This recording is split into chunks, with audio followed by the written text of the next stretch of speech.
Robert Litwak is Vice President for Scholars and Director of International Security Studies at the Woodrow Wilson International Center for Scholars. He's also a consultant to the Los Alamos National Laboratory. He joins us today to discuss his new book, Preventing North Korea's Nuclear Breakout. Rob, thanks for joining us.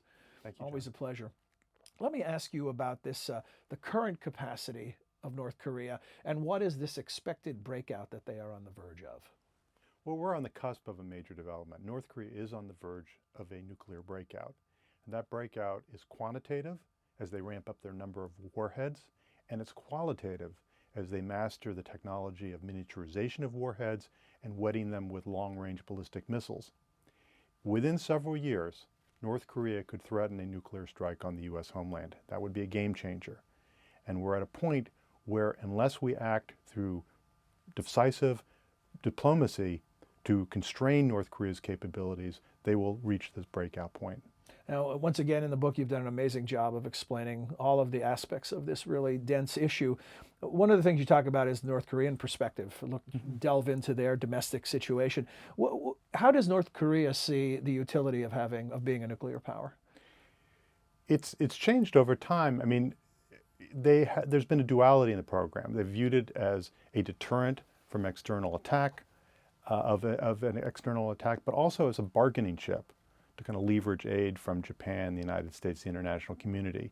And there's been this duality, but in recent years they've emphasized the deterrent aspect of it and that they are unprepared to give up that deterrent. So, and they currently have a nuclear arsenal in the mid-teens, it's estimated in open source literature.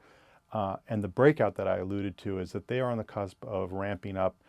One unclassified study places the number as high as 100 nuclear warheads by 2020, and that's really a game changer.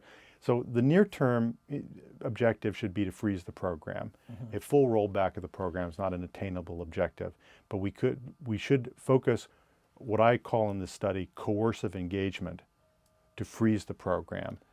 To make prevent a bad situation from getting worse. So the notion of regime collapse or regime change, which was part of the Bush 43 policy, you don't believe that's viable in any way? You have two timelines. The nuclear issue is urgent and immediate. The regime change or regime evolution timeline is indeterminate.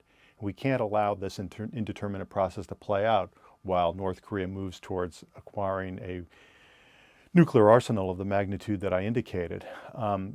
My approach would be, recommended approach would be to decouple the nuclear issue from the question of regime change, to engage in transactional diplomacy with North Korea to achieve an interim agreement that would freeze or constrain their capabilities.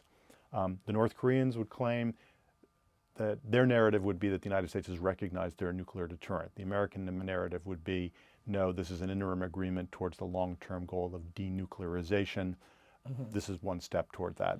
How does this notion of coercive engagement that you write about, how does that differ from the Obama administration policy where it was branded an outlier and you're either in or you're out with the international community? Well, it's a variant of the approach that the Obama administration successfully implemented with Iran in achieving the nuclear agreement of July 2015. A two-pronged strategy of pressure and engagement. And you alluded to the Obama administration had referred to North Korea as an outlier, having it eschewed the unilateral American political concept, rogue state, and instead referred to North Korea and Iran as outliers, framing their challenge not in terms of some unilateral American political concept, but rather their conduct that violated established international norms. Coercive engagement is an analytical option that should be put to the diplomatic test now. And in preventing North Korea's nuclear breakout, I argue that there may be political space among the major actors, North Korea, China, the United States, to reach an interim agreement that would optimize their interests. For North Korea, a freeze agreement would allow them to retain their small arsenal and keep their regime in place. For China, it would retain North Korea as a buffer state, but it would prevent the adverse strategic consequences of a breakout. For example, Japan and South Korea might rethink their non-nuclear intention if North Korea becomes a major nuclear weapon state far beyond its current capabilities. And for the United States, a freeze would prevent the strategic breakout, which in several years could directly threaten the U.S. homeland. So it's a argument for taking into account the possibility of a near-term optimization of interests among the major actors to achieve a freeze agreement. It's the best of bad options to prevent a worrisome situation from getting even worse. Does the being on the verge of this breakout, does this create extra motivation for China? If you would just think geography alone would indicate that. That's really the nub, because there's an old line from a North Korean hand: North Korea does not respond to pressure, but without pressure, North Korea does not respond. And the only country that really can put meaningful pressure on North Korea is China. It has been loath to do so because they see the negative consequences of regime collapse in terms of a refugee crisis on their border, and the possibility that Korea would unify with the South and create a powerful unified Korean state right on the periphery. So the status quo has been one that has its risks, but it is one that they can live with. The freeze proposal would maintain the current North Korean regime, or allow, it would not seek to change the North Korean regime. North Chinese pressure would be brought to bear to get North Korea to agree to a freeze agreement.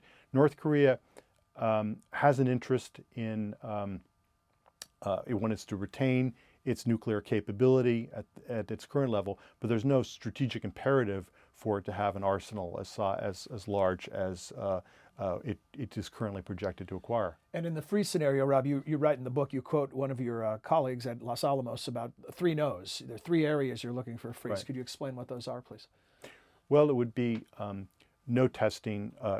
It would be a freeze on acquisition of fissile material.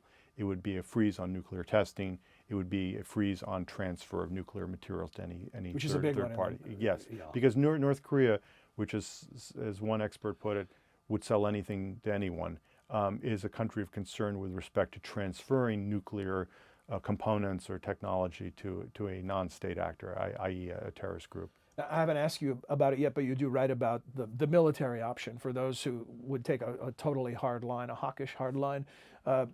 What are the prospects in regards to the military option? It's perennially on the table, but it's also fraught with risk, because if the United States struck North Korea's nuclear infrastructure, presuming we know where all the targets are, and that's an open question given the North Korean proclivity to dig tunnels and hide materials, it carries a profound risk of escalation that no president could approve a strike on North Korea's nuclear infrastructure without taking into account